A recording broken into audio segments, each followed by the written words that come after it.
Capítulo 5. Dos afastamentos. Seção I. Do afastamento para servir a outro órgão ou entidade. Art. 93.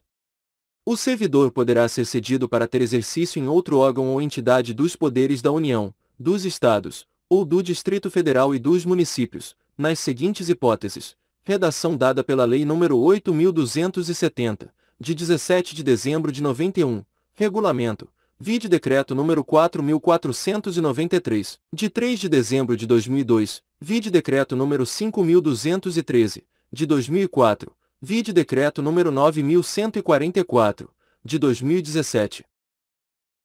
E, para exercício de cargo em comissão ou função de confiança, redação dada pela Lei nº 8.270, de 17 de dezembro de 91.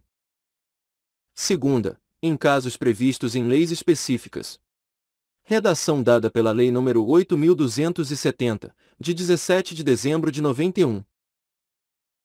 Primeiro, na hipótese do inciso I, sendo a cessão para órgãos ou entidades dos Estados, do Distrito Federal ou dos municípios, o ônus da remuneração será do órgão ou entidade cessionária, mantido o ônus para o cedente nos demais casos. Redação dada pela Lei nº 8.270, de 17 de dezembro de 91. Segundo, na hipótese de o servidor cedido à empresa pública ou sociedade de economia mista, nos termos das respectivas normas, optar pela remuneração do cargo efetivo ou pela remuneração do cargo efetivo acrescida de percentual da retribuição do cargo em comissão, a entidade cessionária efetuará o reembolso das despesas realizadas pelo órgão ou entidade de origem. Redação dada pela Lei nº 11.355, de 2006. Terceiro, a cessão far-se-á mediante portaria publicada no Diário Oficial da União, redação dada pela Lei nº 8.270, de 17 de dezembro de 91. Quarto, mediante autorização expressa do Presidente da República, o servidor do Poder Executivo poderá ter exercício em outro órgão da Administração Federal direta que não tenha quadro próprio de pessoal, para fim determinado e a prazo certo. Incluído pela Lei nº 8.270, de 17 de dezembro de 91. Quinto, aplica-se à União, em se tratando de empregado ou servidor por ela requisitado, as disposições dos 1º e 2º deste artigo. Redação dada pela Lei nº 10.470, de 25 de junho de 2002. Sexto, as cessões de empregados de empresa pública ou de sociedade de economia mista, que receba recursos de Tesouro Nacional para o custeio total ou parcial da sua folha de pagamento de pessoal, independem das disposições contidas nos incisos I, 2º e 1º e 2º deste artigo, ficando o exercício do empregado cedido condicionado à autorização específica do Ministério do Planejamento, Orçamento e Gestão, exceto nos casos de ocupação de cargo em comissão ou função gratificada. Incluído pela Lei nº 10.470, de 25 de junho de 2002. 7 graus. O Ministério do Planejamento, Orçamento e Gestão, com a finalidade de promover a composição da força de trabalho dos órgãos e entidades da Administração Pública Federal, poderá determinar a lotação ou o exercício de empregado ou servidor, independentemente da observância do constante no inciso I nos 1º e 2º deste artigo. Incluído pela Lei nº 10.470, de 25 de junho de 2002, vide Decreto nº 5.375, de 2005. Seção 2ª. Do afastamento para exercício de mandato eletivo. Art. 94. Ao servidor investido em mandato eletivo aplicam-se as seguintes disposições. E, tratando-se de mandato federal, estadual ou distrital, ficará afastado do cargo. Segunda, investido no mandato de prefeito, será afastado do cargo, sendo-lhe facultado optar pela sua remuneração. Terceira, investido no mandato de vereador. A, havendo compatibilidade de horário, perceberá as vantagens de seu cargo, sem prejuízo da remuneração do cargo eletivo. B, não havendo compatibilidade de horário, será afastado do cargo, sendo-lhe facultado optar pela sua remuneração. Primeiro, no caso de afastamento do cargo, o servidor contribuirá para a Seguridade Social como se em exercício estivesse.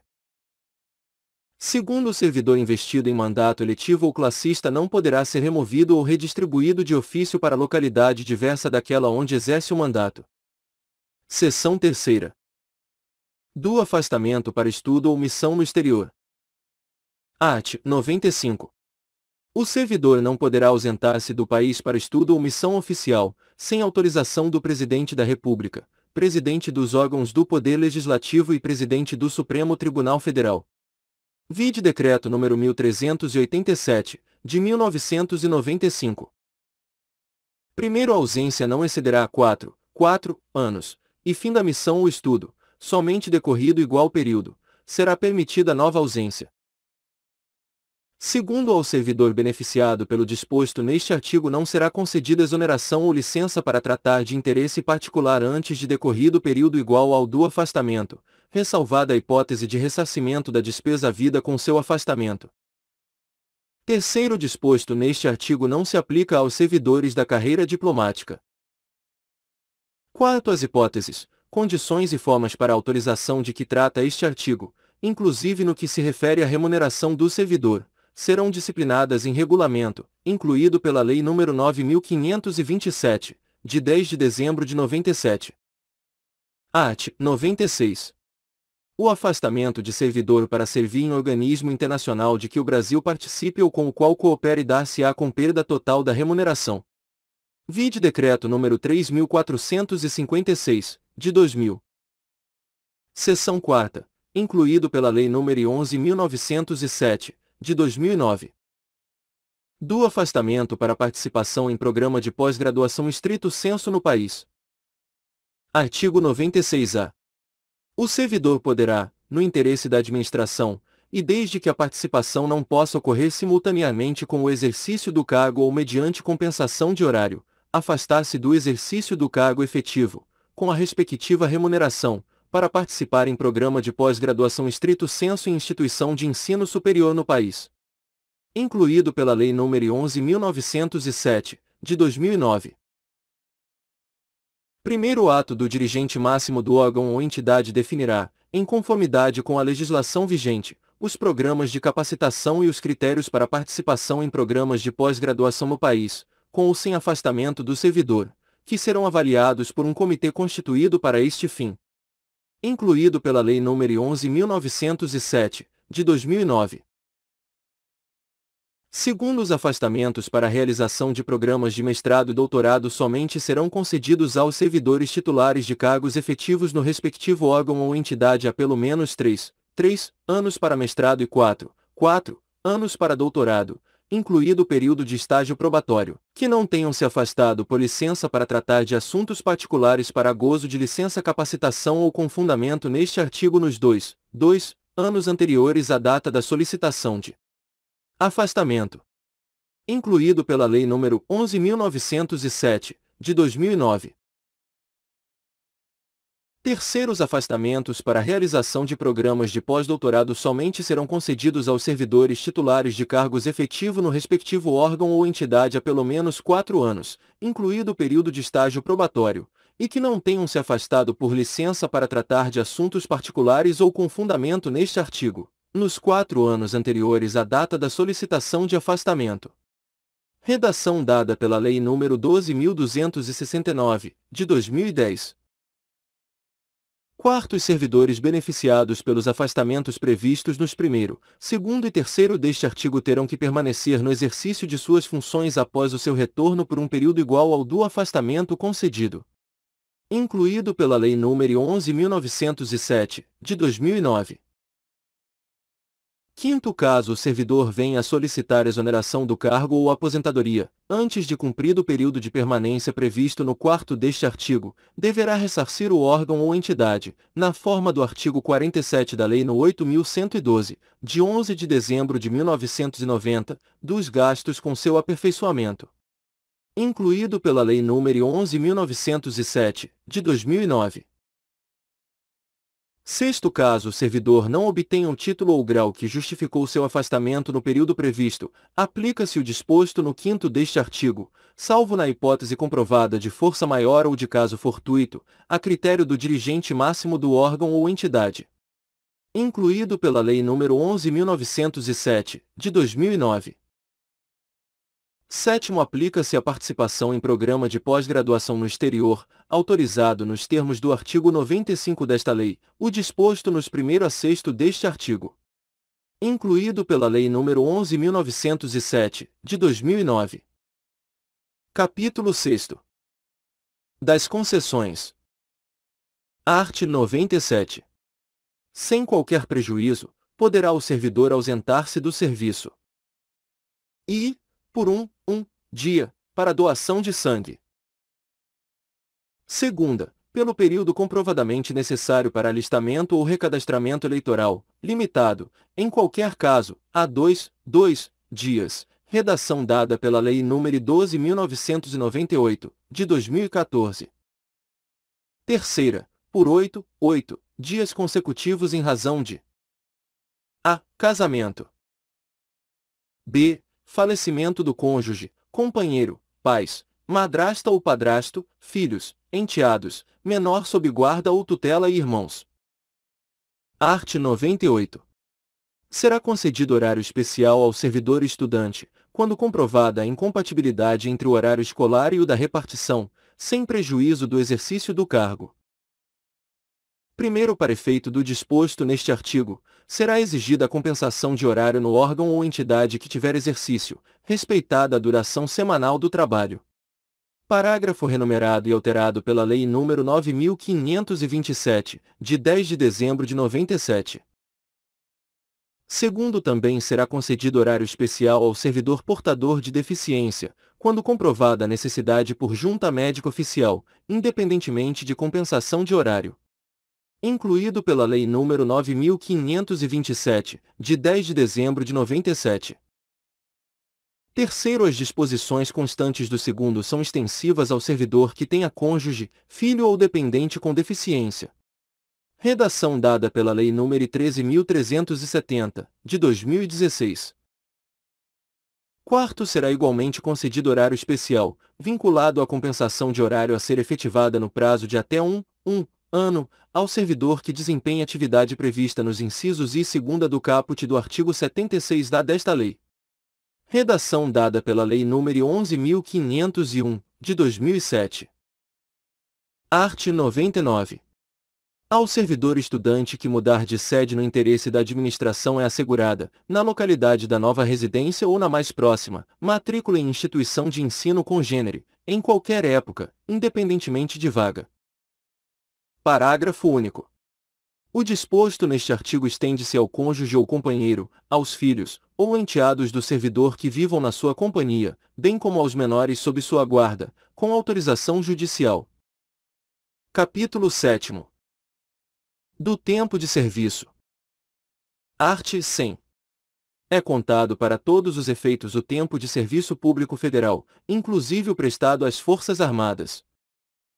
Art. 101.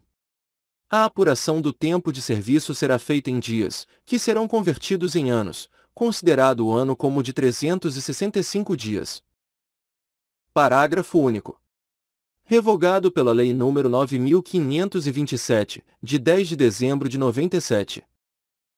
Art. 102. Além das ausências ao serviço previstas no artigo 97, são considerados como de efetivo exercício os afastamentos em virtude de, vide Decreto nº 5.707, de 2006. E, férias. Segunda, exercício de cargo em comissão ou equivalente, em órgão ou entidade dos poderes da União, dos Estados, municípios e Distrito Federal. Terceira, exercício de cargo ou função de governo ou administração, em qualquer parte do território nacional, por nomeação do Presidente da República. Quarta, participação em programa de treinamento regularmente instituído ou em programa de pós-graduação estrito sensu no país, conforme dispuser o regulamento, redação dada pela Lei nº 11.907, de 2009, vide Decreto nº 5.707, de 2006. V. Desempenho de mandato eletivo federal, estadual, municipal ou do Distrito Federal, exceto para promoção por merecimento. Sexta, júri e outros serviços obrigatórios por lei. Sétima, missão ou estudo no exterior, quando autorizado o afastamento, conforme dispuser o regulamento, redação dada pela Lei nº 9.527, de 10 de dezembro de 97, vide Decreto nº 5.707, de 2006. Oitava, licença. A gestante, a adotante e a paternidade. B. Para tratamento da própria saúde, até o limite de 24 meses, cumulativo ao longo do tempo de serviço público prestado à União, em cargo de provimento efetivo, redação dada pela Lei nº 9.527, de 10 de dezembro de 97. C. Para o desempenho de mandato classista ou participação de gerência ou administração em sociedade cooperativa constituída por servidores para prestar serviços a seus membros, exceto para efeito de promoção por merecimento, redação dada pela Lei nº 11.094, de 2005. D. Por motivo de acidente em serviço ou doença profissional. E. Para a capacitação, conforme dispuser o regulamento, redação dada pela Lei nº 9.527, de 10 de dezembro de 97. F. Por convocação para o serviço militar. Nona. Deslocamento para a nova sede de que trata o artigo 18. X. Participação em competição desportiva nacional ou convocação para integrar representação desportiva nacional, no país ou no exterior, conforme disposto em lei específica.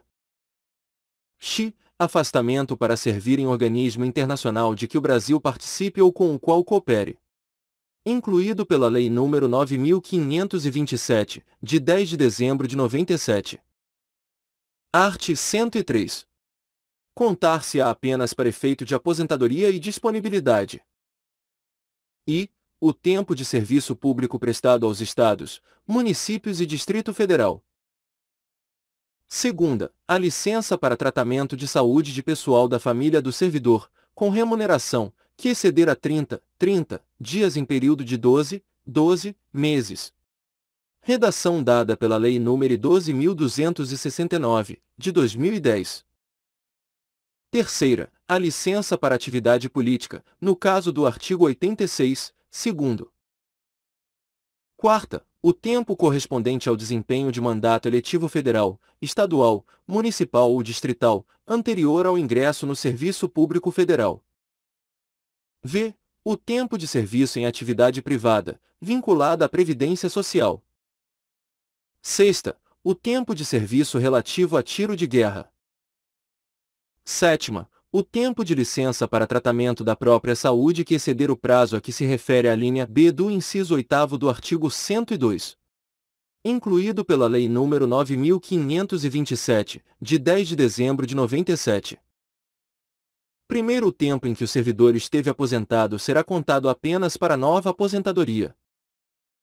Segundo, será contado em dobro o tempo de serviço prestado às Forças Armadas em operações de guerra.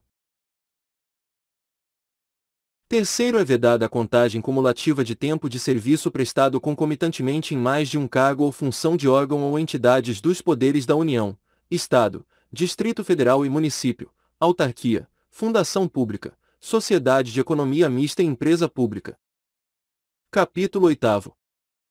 Do direito de petição. Art. 104. É assegurado ao servidor o direito de requerer aos poderes públicos, em defesa de direito ou interesse legítimo. Art. 105. O requerimento será dirigido à autoridade competente para decidi-lo e encaminhado por intermédio daquela a que estiver imediatamente subordinado o requerente. Art. 106. Cabe pedido de reconsideração à autoridade que houver expedido o ato ou proferido a primeira decisão, não podendo ser renovado. Vide Lei nº 12.300, de 2010. Parágrafo único. O requerimento e o pedido de reconsideração de que tratam os artigos anteriores deverão ser despachados no prazo de 5 dias e decididos dentro de 30 dias. Art. 107. Caberá recurso. Vide Lei nº 12.300, de 2010. E, do indeferimento do pedido de reconsideração. Segunda, das decisões sobre os recursos sucessivamente interpostos. Primeiro, o recurso será dirigido à autoridade imediatamente superior a que tiver expedido o ato ou proferido a decisão, e, sucessivamente, em escala ascendente, às demais autoridades. Segundo, o recurso será encaminhado por intermédio da autoridade a que estiver imediatamente subordinado o requerente. Art. 108. O prazo para interposição de pedido de reconsideração ou de recurso é de 30 dias, a contar da publicação ou da ciência, pelo interessado, da decisão recorrida. Vide Lei nº 12.300, de 2010. Art. 109. O recurso poderá ser recebido com efeito suspensivo, a juízo da autoridade competente. Parágrafo único. Em caso de provimento do pedido de reconsideração ou do recurso, os efeitos da decisão retroagirão à data do ato impugnado. Art. 110. O direito de requerer prescreve. E, em 5 anos, quanto aos atos de demissão e de cassação de aposentadoria ou disponibilidade, ou que afetem interesse patrimonial e créditos resultantes das relações de trabalho. Segunda, em 120 dias, nos demais casos, salvo quando outro prazo for fixado em lei. Parágrafo único. O prazo de prescrição será contado da data da publicação do ato impugnado ou da data da ciência pelo interessado, quando o ato não for publicado. Art. 111. O pedido de reconsideração e o recurso, quando cabíveis, interrompem a prescrição. Art. 112. A prescrição é de ordem pública, não podendo ser relevada pela administração. Art. 113. Para o exercício do direito de petição, é assegurada a vista do processo ou documento, na repartição, ao servidor ou a procurador por ele constituído. Art. 114. A administração deverá rever seus atos, a qualquer tempo, quando eivados de legalidade. Art. 115. São fatais e improrrogáveis os prazos estabelecidos neste capítulo, salvo motivo de força maior. Título 4. Do regime disciplinar. Capítulo 1. Dos deveres. Art. 116. São deveres do servidor. E, exercer com zelo e dedicação as atribuições do cargo. Segunda, ser leal às instituições a que servir. Terceira, observar as normas legais e regulamentares. Quarta, cumprir as ordens superiores, exceto quando manifestamente legais. V. Atender com presteza. A. Ao público em geral, prestando as informações requeridas, ressalvadas as protegidas por sigilo. B. A expedição de certidões requeridas para defesa de direito ou esclarecimento de situações de interesse pessoal. C. As requisições para a defesa da fazenda pública. Sexta. Levar as irregularidades de que tiver ciência em razão do cargo ao conhecimento da autoridade superior ou, quando houver suspeita de envolvimento desta, ao conhecimento de outra autoridade competente para apuração, redação dada pela Lei nº 12.527, de 2011. Sétima, zelar pela economia do material e a conservação do patrimônio público. Oitava, guardar sigilo sobre assunto da repartição. Nona, manter conduta compatível com a moralidade administrativa. X, ser assíduo e pontual ao serviço. X, tratar com urbanidade as pessoas. 12. Representar contra ilegalidade, omissão ou abuso de poder. Parágrafo único. A representação de que trata o inciso 12 será encaminhada pela via hierárquica e apreciada pela autoridade superior àquela contra a qual é formulada, assegurando-se ao representando ampla defesa.